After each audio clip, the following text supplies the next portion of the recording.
Salut Dimitri. Salut, hein.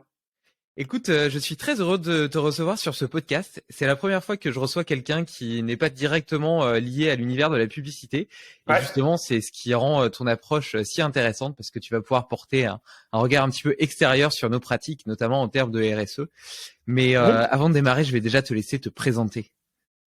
Déjà, merci David, effectivement, de me permettre d'intervenir sur un sujet bon, effectivement, qui me tient à cœur, qui est notamment tout ce qui est les enjeux climatiques, il y a aussi biodiversité et d'autres sujets, on aura l'occasion d'en parler, hein.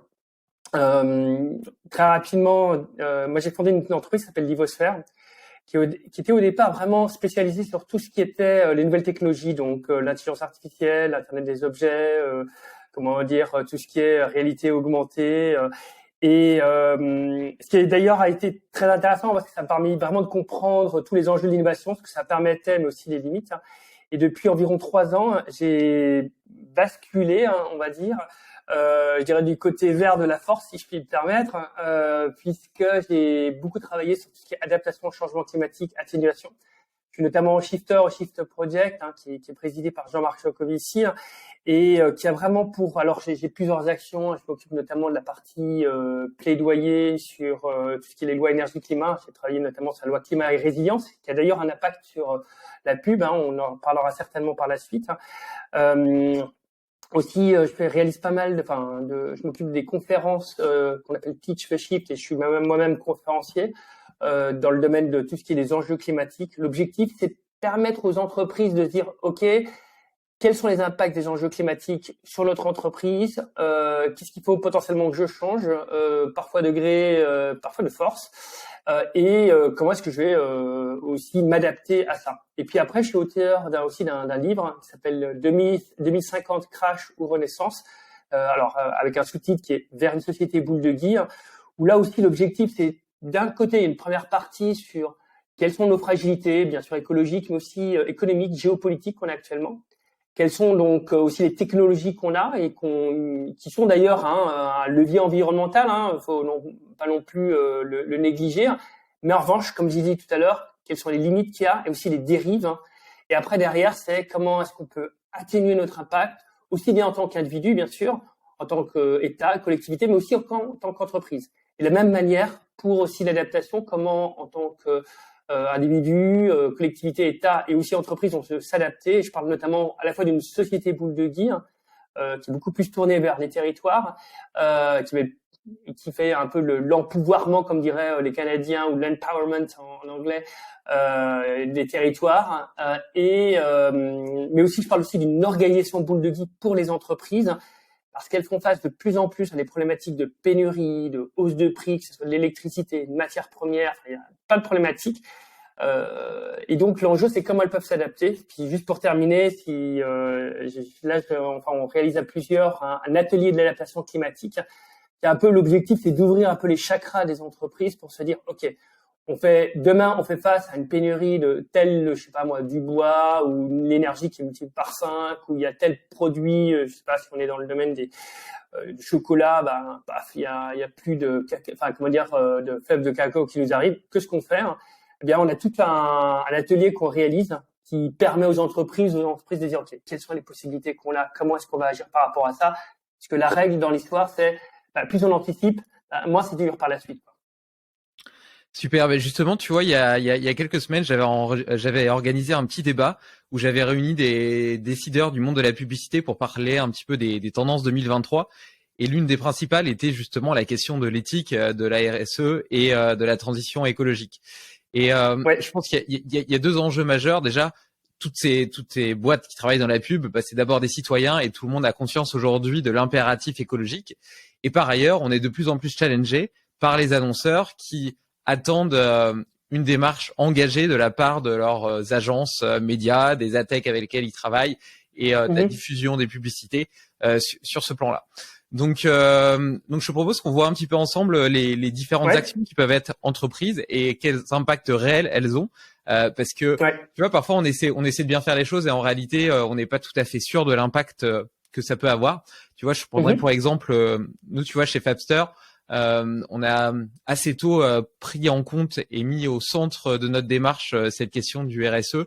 notamment avec, on avait travaillé en partenariat avec Greenly pour faire une calculette de l'empreinte carbone de nos campagnes, ce qui nous a permis deux choses. La première étant de modifier nos technologies pour les rendre plus légères.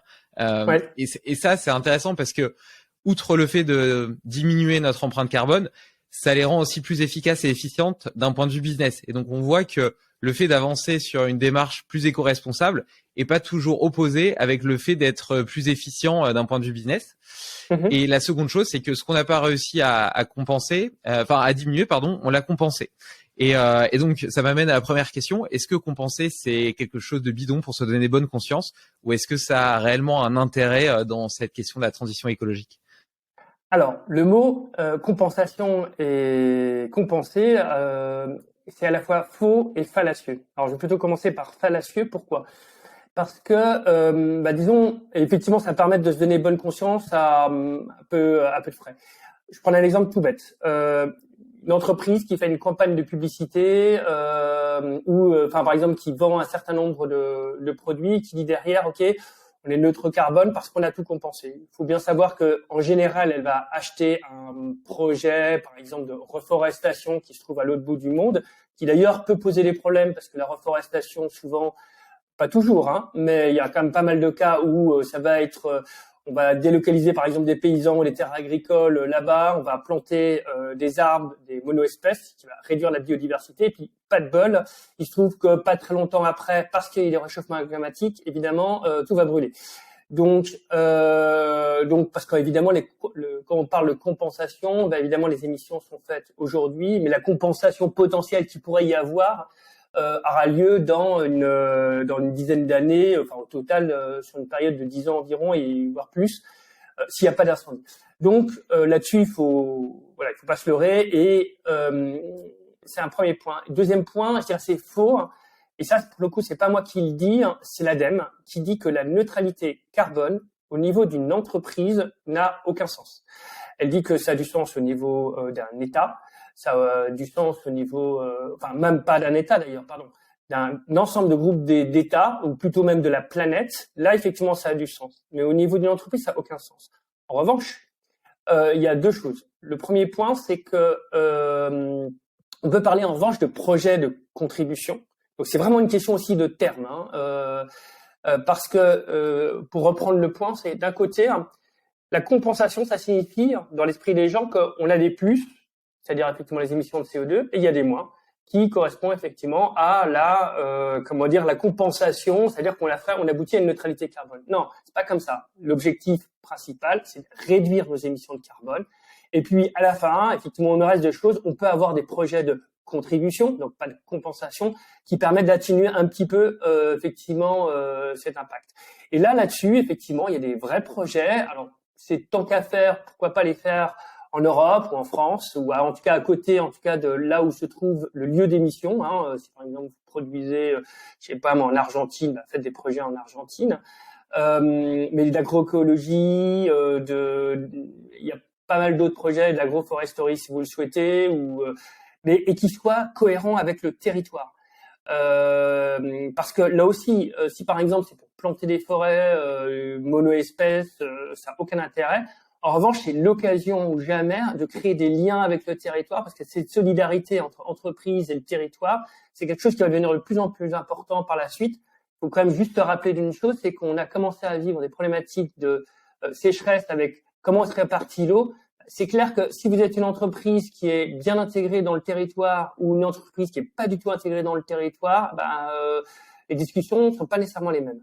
Donc compensation et neutralité carbone pour toutes les publicitaires qui veulent l'utiliser, je déconseille extrêmement fortement. Et si vous le faites, allez-y, Franco. Mais alors, vous allez vous faire bâcher, mais comme jamais, par de plus en plus de personnes qui disent non, c'est juste pas possible, quoi. En revanche, vous pouvez avoir bien sûr des projets. Donc ça ne veut pas dire qu'il faut arrêter les projets. Non, bien sûr, il faut avoir des projets qui sont à côté, bien sûr. Mais c'est l'utilisation du terme qui est extrêmement problématique. Mais d'ailleurs, nous, ce qu'on fait, c'est on offre des reversements solidaires, c'est-à-dire qu'on reverse une partie du budget des campagnes à des projets qui font sens. Et on a fait ça notamment en partenariat avec Mimosa, qui est une espèce de plateforme collaborative, notamment pour des projets territoriaux, donc qui sont en France.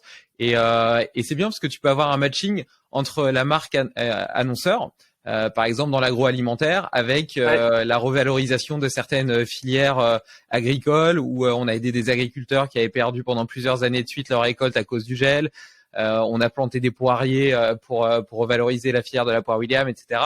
Et donc ça, en plus, c'est des projets concrets qui sont inscrits dans le réel. Tu vois, c'est pas comme des forêts que tu plantes, tu sais pas trop où, dont t'as pas vraiment de suivi derrière, à part ton certificat qui fait joli, mais donc tu n'es même pas sûr de la réalisation concrète de la chose.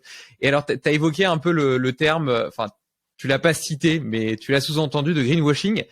Comment est-ce qu'on fait aujourd'hui pour être engagé dans une démarche RSE en tant que marque sans être taxé de greenwashing? Quels sont les petits key points auxquels il faut faire attention?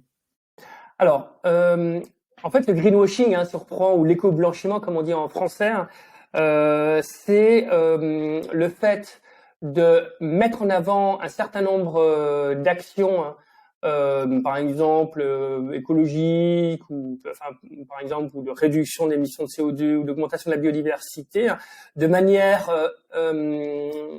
proportionnellement, de manière très forte, ou de manière qui est non représentative de notre société. Donc par exemple, j'ai un petit projet à côté par exemple, je vais aider tel ou tel type je sais pas, un projet d'agroécologie, et je vais en faire une publicité énorme, ce qui va donner l'impression que l'entreprise est représentative de ça. Or, c'est complètement faux. Enfin, dans le cadre du greenwashing.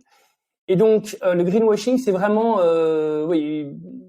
communiquer beaucoup plus que ce qu'on aime. Alors, comment on évite ça? Parce qu'évidemment, parfois, on peut avoir la question, c'est oui, mais à ce moment-là, je ne communique plus, ça sert plus à rien de communiquer. Non. Une approche, alors c'est pas toujours évident, mais il faut avoir une certaine humilité par rapport au sujet. Et moi, c'est ce que j'applique sur pas mal de sujets, mais qu'on peut appliquer pas uniquement d'ailleurs dans le domaine du greenwashing. C'est une règle c'est en 3 étapes. Première chose, on dit ce qu'on va faire de manière simple, factuelle, sans en faire trop, mais en disant les choses normalement. Deuxièmement, on fait ce qu'on dit. Et on donne les moyens effectivement de le vérifier. Donc, par exemple, tiens, on va réaliser tel ou tel type de projet à tel moment. Quand on commence à le réaliser, on en parle, on communique dessus, on échange avec, par exemple, les différentes parties prenantes locales. Et après, on dit ce qu'on a fait. Donc, c'est en 3 étapes. Donc, on dit, voici les résultats. Voici aussi les choses qui n'ont pas marché, qui n'ont pas fonctionné. On serait vraiment intéressé d'avoir vos retours sur le sujet pour faire évoluer les choses. On est d'ailleurs, c'est quelque chose qui est assez humain, c'est, au lieu de dire, oui, tout est beau, tout est joli, tout est merveilleux, non. La vie est compliquée. Le fait de dire les choses, je vais donner un exemple, si par exemple, il y a des entreprises dans le domaine de l'automobile qui disent, bon, effectivement, on a un objectif, le véhicule, si on dit, oui, le véhicule électrique, c'est génial, ça va remplacer l'ensemble des véhicules thermiques, alors qu'on sait pertinemment, notamment pour les raisons de matériaux, de manque de matériaux, d'infrastructures électriques et de capacité électrique en période de pic, notamment, qu'on va pas pouvoir remplacer un pour un véhicule électrique. Eh bien, si par exemple les publicitaires ou les entreprises dans l'automobile communiquaient en termes de publicité sur le véhicule électrique, effectivement, c'est une des solutions, mais on a bien conscience que c'est pas la seule des solutions. Donc, on intègre d'autres mobilités. On fait aussi pour qu'on favorise le partage du véhicule.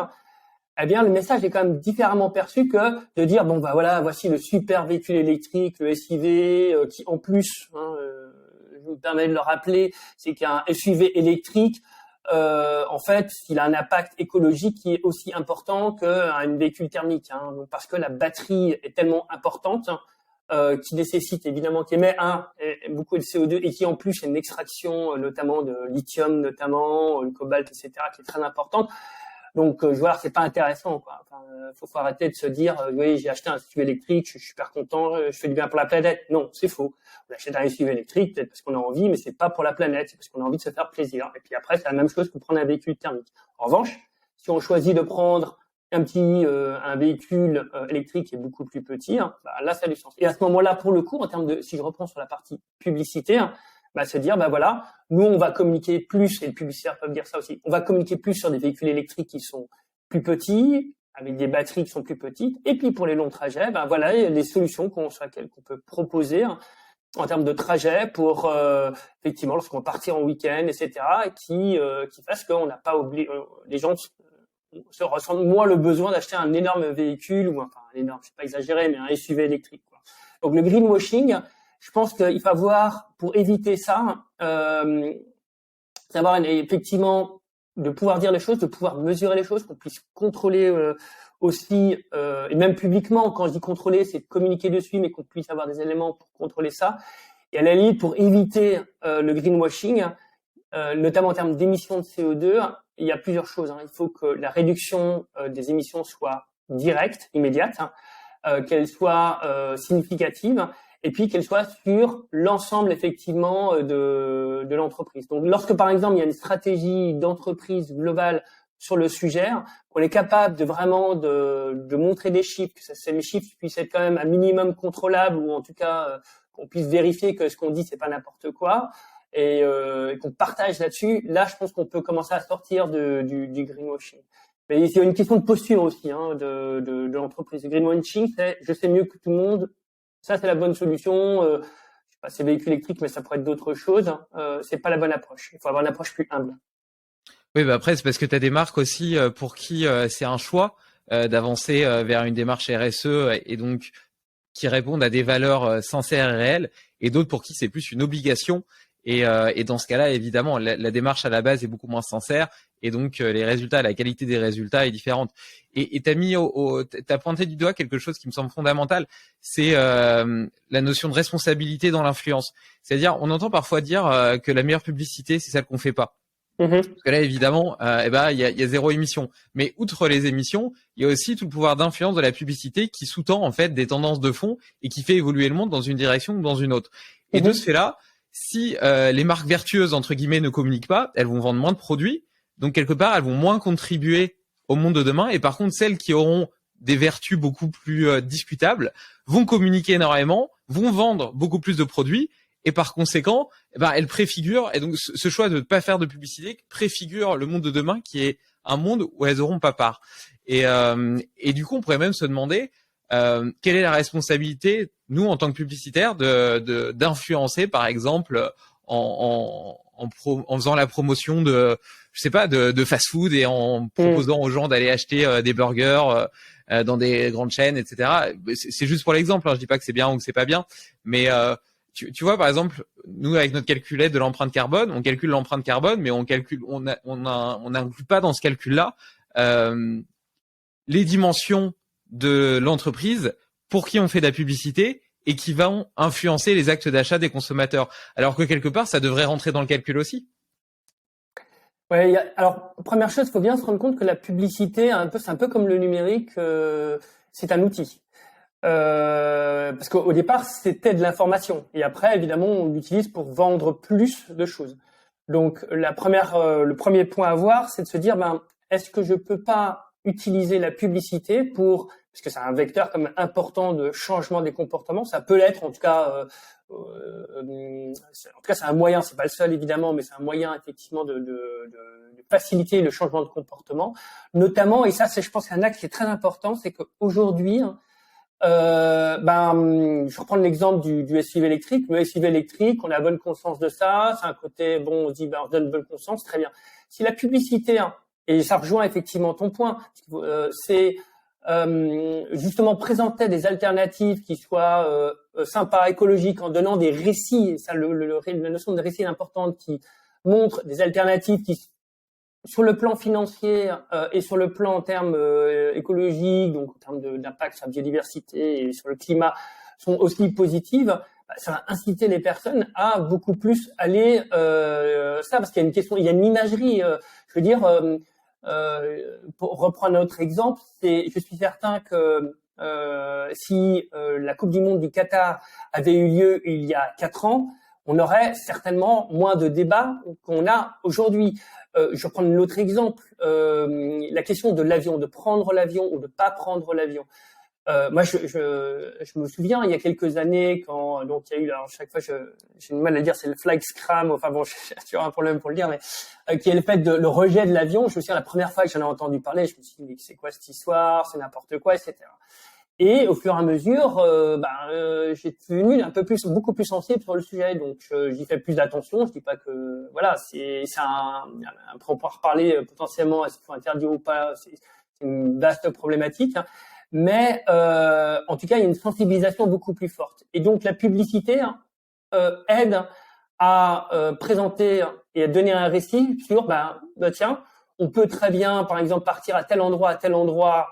Évidemment, il faut qu'il y ait les infrastructures en place, sinon ça marche pas. Mais en train à tel endroit, parce qu'on peut rendre effectivement le trajet, ça donner envie de partir en termes de trajet, qu'on peut, le rendre désirable. La publicité rend désirable les choses. Donc ça, là-dessus, je pense que moi, je suis pas pour une interdiction de toutes les publicités. En revanche, évidemment, il y a des excès en termes de pub. Je veux dire, lorsqu'on on est soit il y a des écrans partout, il y a un excès de publicité, ce qui d'ailleurs réduit sa pertinence. À partir du moment où il y a trop d'écrans ou trop de publicité, l'impact d'une publicité est bien moindre. Et donc, dans ce cadre-là, il y a notamment aussi une régulation qui se fait au niveau de la publicité. Hein, et c'est pas uniquement un annonceur, pour éviter ce que tu dis. D'un côté, tu vas avoir un annonceur qui dit bah oui, on va favoriser ceux qui présentent des produits, je sais pas, une consommation excessive de viande ou d'autres choses. Et d'autres, par exemple, qui vont être mieux-disants, on va moins les favoriser. Je pense que si les règles sont les mêmes pour tout le monde, ça facilite les choses. Alors d'ailleurs, à ce titre, je voudrais faire part d'un changement de la loi qui a eu lieu dans la loi climat et résilience. Alors au début, il y avait eu d'ailleurs une demande d'interdiction des SUV qui n'a pas été prise, et donc a été mis en place ce qu'on appelle la publicité responsable. Je pense que tu dois le savoir. Et c'est un cadre qui oblige d'ailleurs un certain nombre d'entreprises sur un certain nombre de secteurs. C'est une sorte de name and shame. Grosso modo, on va avoir il y a une liste d'entreprises qui doivent déposer un contrat cadre expliquant effectivement sur quoi ils vont communiquer, quelles sont les obligations auxquelles ils se soumettent. Et donc c'est évidemment, c'est pour eux, hein, c'est-à-dire que c'est eux-mêmes qui se donnent les règles. Alors c'est intéressant parce qu'il y a environ 140 entreprises sur 360 qui normalement devraient le faire, qui l'ont fait. Et donc, c'est-à-dire qui ont déposé, qui ont signé une sorte de contrat. Alors, des entreprises qui d'ailleurs font aussi du greenwashing, hein, c'est une part, mais qui au moins s'engagent dans cette dimension-là. Donc, y compris qui font des SUV électriques, etc., ou des banques, etc., qui ont réalisé ce contrat cadre. C'est au moins un premier pas. Et puis, il y a d'autres entreprises qui n'ont même pas soit signé le contrat cadre ou ou demandé à adhérer à cette cette organisation publique et responsable. Alors, je vais me permettre de donner les noms puisqu'ils sont publics. Alors, je ne vais pas donner en totalité parce qu'il y en a quand même 220.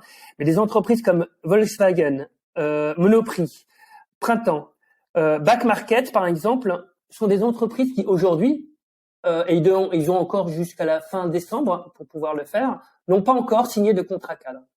Et ces entreprises, elles n'ont pas eu le temps, c'est pas leur priorité. Bon, soit, l'objectif c'est pas de les dénoncer, c'est pas ça. Mais en revanche, il est essentiel que assez rapidement, à partir de début de l'année 2023, elles fassent un contrat cadre. Parce que si elles ne le font pas, à ce moment-là, ça veut dire qu'elles jouent pas les règles du jeu.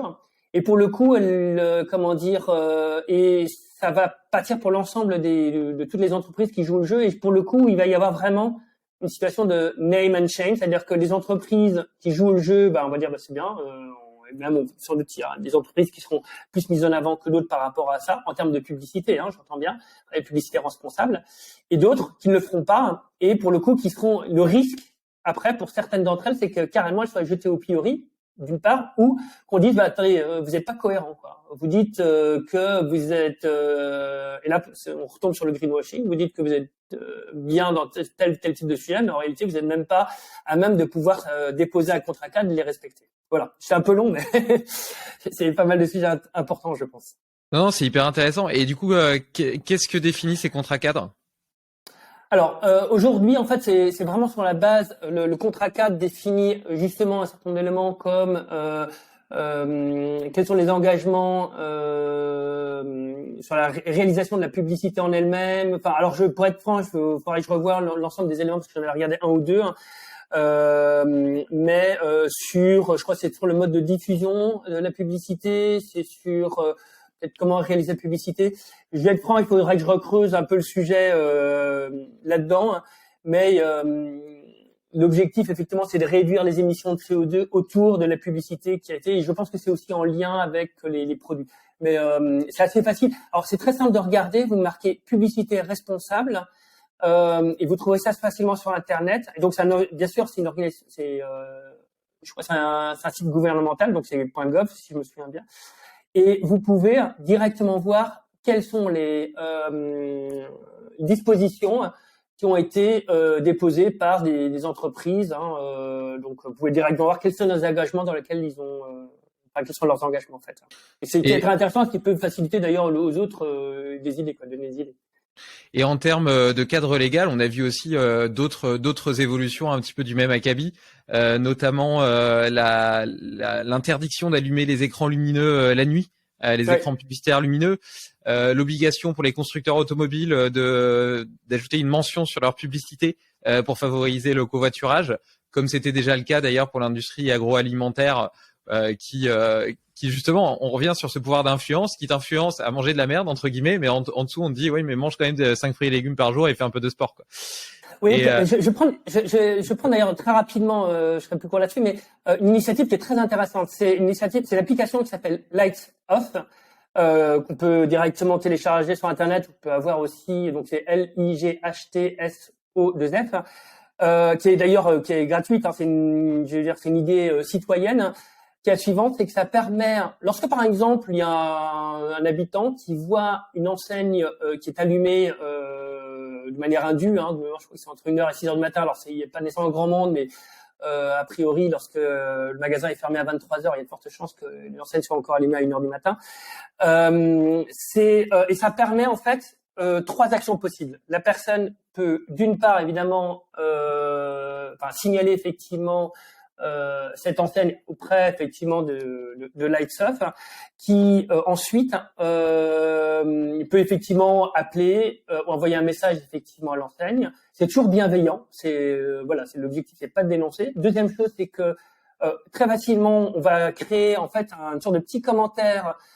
On peut facilement créer un petit commentaire dans Google, par exemple, vous savez, les systèmes de notation, hein, et on préconise en fait une notation de 3 pour que ça soit encore l'objectif, c'est pas de bâcher une enseigne, en lui disant, c'est une sorte de message standard hein, qu'on peut évidemment changer et qui dit, voilà, vous avez effectivement laissé allumer vos lumières, voilà, ce serait bien que vous puissiez le réduire et voilà. Et là, pour le coup, c'est un point, je pense, un levier important parce qu'il y a des enseignes derrière qui, évidemment, sont extrêmement sensibles à ce type de commentaires et qui peuvent effectivement agir en disant, bon, ok, là, on voit qu'il y a un certain nombre de personnes qui mettent des commentaires sur l'enseigne, on va peut-être se bouger les fesses pour changer les choses. Et encore une fois, l'objectif c'est pas de commencer à c'est pas de dénoncer, c'est pas du tout dans cet esprit-là, mais voilà, d'être un bon petit aiguillon. Et je pense que les initiatives citoyennes qui vont dans le sens de ce que tu dis, ou qui rejoignent la partie publicité, c'est un exemple que je donnais ici. Hein, je pense que c'est très intéressant parce que c'est comme ça qu'on arrive à faire bouger les choses. Encore une fois, hein, chaque fois c'est beaucoup de choses différentes, ou beaucoup d'actions, de choses différentes de plein de contextes différents qui font que aussi ça permet de changer un peu le paquebot et de modifier parce qu'il y a une forte inertie de changer un peu la direction du paquebot quoi.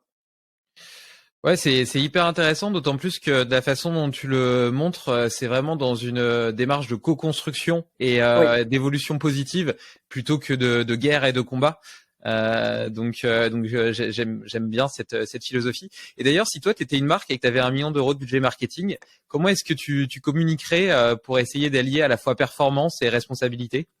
Alors, la première chose, c'est qu'aujourd'hui, je pense que de plus en plus de personnes ne font plus beaucoup, voire plus du tout confiance aux publicités, mais aussi aux politiques, aux journaux, etc. Il y a comment dire, une décrédibilisation qui est pas d'ailleurs purement liée à la publicité. Il y a des gens qui font des publicités qui sont tout à fait pertinentes. C'est pas le point, mais c'est que grosso modo, il y a tellement d'infos partout que plus personne fait confiance à rien du tout. Donc la question, c'est comment est-ce qu'on fait dans ce cadre-là et comment potentiellement investir 1 million d'euros.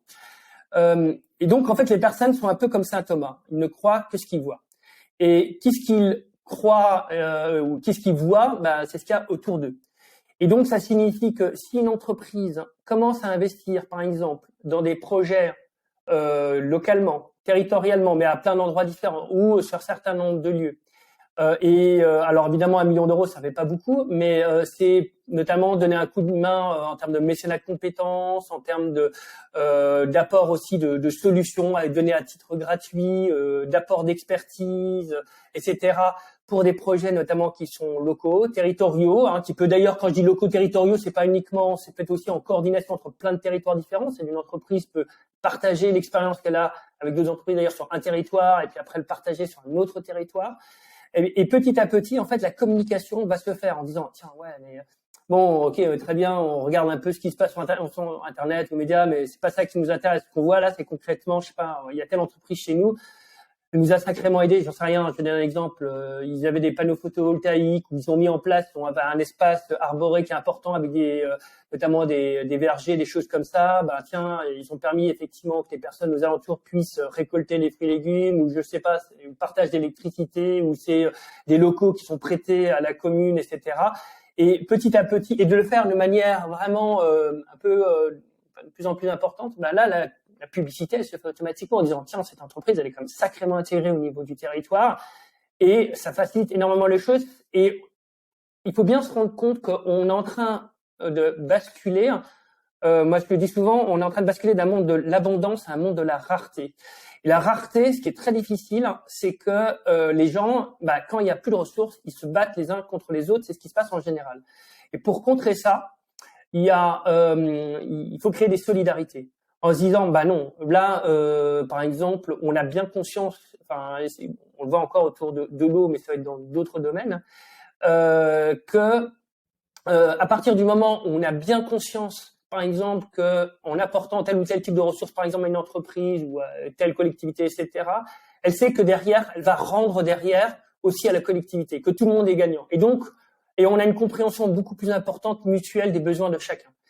Et donc, d'où, je pense que c'est même une question de pérennité pour des entreprises que de s'investir localement, parce que sinon le risque, c'est, dans un certain nombre de cas, c'est bon, bah grosso modo, je suis encore très caricatural, mais une entreprise, je crois que c'est une entreprise en Bretagne qui voulait s'implanter pour exporter, je crois, des viennoiseries à l'extérieur, enfin, je veux dire en nord de France. C'est pas du tout la même histoire. Enfin, comment dire, l'intérêt pour cette entreprise n'est pas du tout la même histoire que si, par exemple, cette entreprise avait un projet aussi qui incluait beaucoup plus le territoire. Alors, j'en sais rien. Est-ce qu'il y a une partie de la production qui était faite pour localement ou qui est faite ou qui utilise des produits locaux, enfin, ou qui utilise une partie de ces de ces terrains pour apporter des services localement. Là, c'est plus la même histoire. Et je pense que l'entreprise qui veut s'implanter aujourd'hui, si elle n'a pas de projet territorial, ça devient plus compliqué. Donc l'investissement, moi je dis l'investissement, c'est pas tant du digital, c'est pas tant du communication responsable, c'est vraiment de se dire ok, comment est-ce que je peux développer vraiment des projets sur le plan territorial. Et après la publicité, en fait, elle viendra par elle-même, elle est presque gratuite, quoi. Au final, c'est une forme de bon sens qui a presque tout le temps existé dans le business. Tu vois, moi, par exemple, à chaque fois qu'on me sollicite ou qu'on me demande de l'aide, même si j'ai rien à y gagner, j'essaie dans la mesure de mes compétences de le faire. Et parfois, quelques mois, quelques années plus tard, ça m'est toujours revenu en opportunité et ça m'a toujours permis en réalité de développer du business, même si à la base je le faisais par sympathie, puis parce que je suis comme ça. Mais au final, ça s'est toujours traduit par une évolution de mon travail positif, tu vois, et de nombreuses opportunités. Et donc là, en fait, ce que tu partages, c'est que une entreprise qui essaie d'avoir une démarche sincère et de faire les choses de façon positive d'un point de vue territorial et même par rapport à ses valeurs, à son développement, etc., eh ben, aura des retombées d'une façon ou d'une autre à un moment donné, quoi. Oui, et puis je pense, et puis une autre chose, c'est que souvent on connaît pas, nous-mêmes déjà, on connaît pas souvent très bien notre voisin. Les entreprises ne connaissent pas leurs voisines.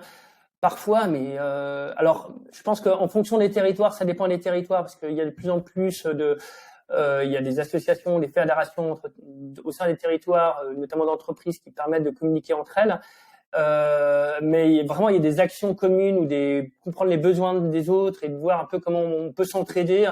Et puis potentiellement, c'est pas uniquement entre entreprises, mais entre salariés, hein, des choses, enfin, des trucs qui sont basiques, hein, mais comme du covoiturage partagé, qui peut être même géré avec la région. Parfois, il y a ou des ressources. Hein, il y a certains, pas tous les équipements, mais il y a des équipements qui peuvent être mutualisés. Je pense que même sur le plan législatif, il y a des choses aussi qui pourraient être faites pour faciliter la mutualisation d'un certain nombre de ressources et éviter que chacun les rachète. Hein. C'est comme, je sais pas, il y a des choses, enfin bon, ça c'est pour le plan particulier, je veux dire, mais des perceuses ou des trucs qu'on utilise une fois par an qui peuvent être partagés. De la même manière pour les entreprises, il y a, je pense, pas mal de choses qui peuvent être partagées. Et ce qui crée, alors c'est ça aussi qui est important, ce qui crée aussi cette solidarité, ce lien. On a besoin de ce lien. Parce que sans ce lien, eh bien, comment dire, après, je dirais, face aux difficultés, tout devient vivant. Et en termes de publicité, et c'est ça la vraie transformation, je pense, au niveau de la publicité qu'il va avoir, c'est comment basculer de ce monde où on est du tout digital, où tout est illusion malgré tout, hein, quand on voit des choses, je fais un peu caricatural aussi sur Instagram, etc., où l'illusion qui est donnée par le métaverse, où tout est merveilleux dans le meilleur des mondes. Non, il faut revenir sur le terrain, il faut revenir. Enfin, c'est exactement ce que tu dis, c'est le bon sens. Enfin, on dit parfois le bon sens paysan, mais c'est du bon sens, c'est des choses mais basiques. C'est revenir un peu aux sources. Franchement, on y gagnerait énormément et les entreprises y gagneraient énormément et les personnes qui sont dans ces entreprises y gagneraient en termes de sens, d'entraide, de coopération. Enfin, et ça donne beaucoup plus de plaisir, de bonheur que souvent les situations dans lesquelles on est aujourd'hui. Hein. Mais d'ailleurs, un des premiers actes RSE que peuvent entreprendre les marques, comme les agences, les adtech, les médias, etc., c'est peut-être déjà de travailler ensemble, solidairement, à l'écriture d'une charte éco-responsable à l'échelle de sa propre boîte, pour encadrer, je sais pas, la gestion de l'énergie, par exemple, en plafonnant la température du chauffage, en favorisant justement le covoiturage ou l'utilisation de transports en commun, en finançant potentiellement l'achat d'un vélo ou d'un abonnement de tram, etc. Et ça, c'est plein de petites actions en réalité, et en plus sur lesquelles on peut travailler ensemble avec les collaborateurs, tous ensemble, en partageant chacun ses idées, et qui a une dimension aussi de pédagogie et de sensibilisation, parce que le fait d'y réfléchir oblige à prendre conscience de l'impact que peut avoir le fait de mettre, je sais pas, 25 degrés sur ton chauffage en hiver, etc. Tu vois, et donc c'est aussi une façon d'avancer en tant que citoyen dans sa propre connaissance, compréhension du sujet. Oui, moi je dirais même au-delà, hein, parce que une agence, il y a un certain nombre d'entreprises qui ont entre guillemets l'avantage d'avoir une multiplicité d'entreprises dans des secteurs qui sont très différents. Et donc, une agence publicitaire accueille ou recueille énormément d'informations sur plein d'entreprises de secteurs différents. Et elle peut tout à fait être une sorte à son niveau, mais de lien entre des entreprises en disant tiens, il y a telle entreprise ou telle solution qui est en train de mettre en place, ou même les solutions qui sont mises en place par des agences publicitaires. Évidemment, l'objectif, c'est pas de les imposer, mais c'est de dire tiens, nous on a fait ça.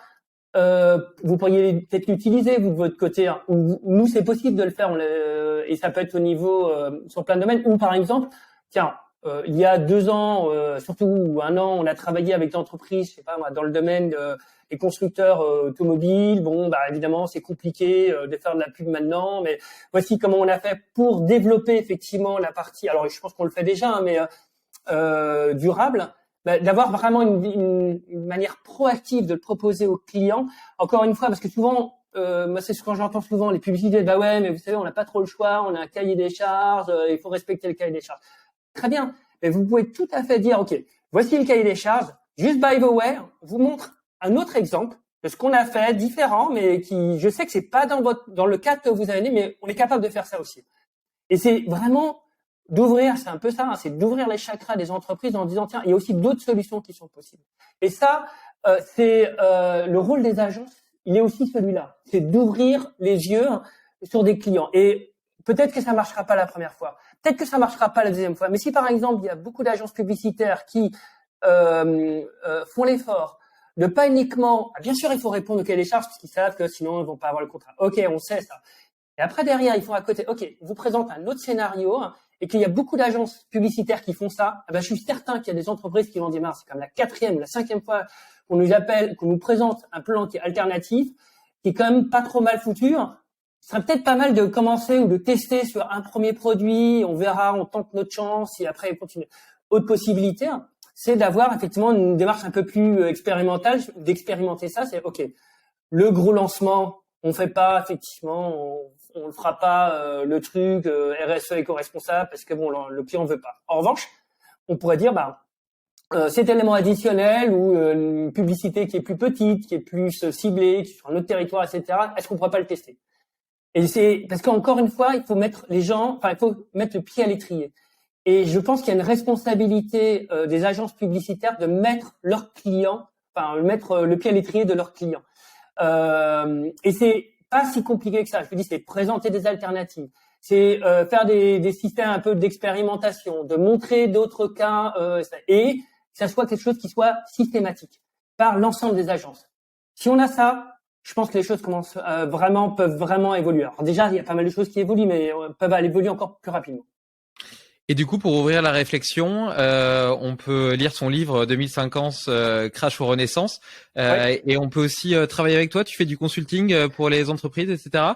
Oui, tout à fait. Alors, je suis plusieurs axes. Donc, le premier axe, c'est comment est-ce que les entreprises, c'est partir d'une problématique d'entreprise qui veut par exemple soit atténuer ses impacts environnementaux, alors soit c'est décarbonation principalement ou d'autres, c'est tout ce qui concerne aussi l'économie circulaire, ou s'adapter. Ils font face à une pénurie, ils font face à des hausses de prix, comment est-ce qu'on peut s'adapter et en fait il y a plusieurs choses. Première chose, c'est vraiment des projets que je vais réaliser. Vraiment, et c'est de bout en bout. C'est-à-dire que grosso modo, c'est une première partie qui est plus stratégique en amont, et après derrière, c'est un travail avec notamment.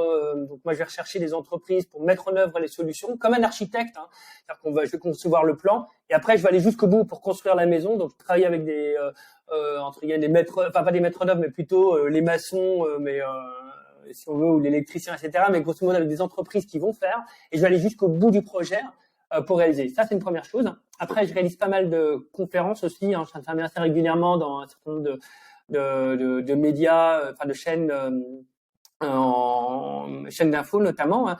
Mais je fais donc pas mal de conférences sur ces sujets, tout ce qui est adaptation au changement climatique, donc l'atténuation, tout ce qui est économie circulaire, aussi pas mal sur tout ce qui est sobriété numérique, parce que j'ai cette double compétence à la fois numérique et environnementale. Et enfin, donc, tout ce qui est lié à l'économie circulaire, la transition environnementale. Et puis, je réalise aussi donc des formations et puis aussi des expertises. Parfois, il y a une vraie problématique de se dire, alors ça peut être, parce que je suis expert à la BPI, notamment sur ces sujets-là, est-ce qu'il faut investir dans cette entreprise, qui a un certain nombre de préconisations dans le domaine vert ou qui propose des solutions, écologiques. Ça peut être, l'hydrogène, ou ça peut être dans le domaine industriel, ou ça peut être dans d'autres domaines numériques, etc. Et donc là, je vais faire une expertise à 360 degrés sur effectivement partie financement, l'équipe, la technologie, la capacité industrialisée. C'est un gros problème. Beaucoup de solutions, mais le problème c'est que c'est compliqué de le mettre à l'échelle.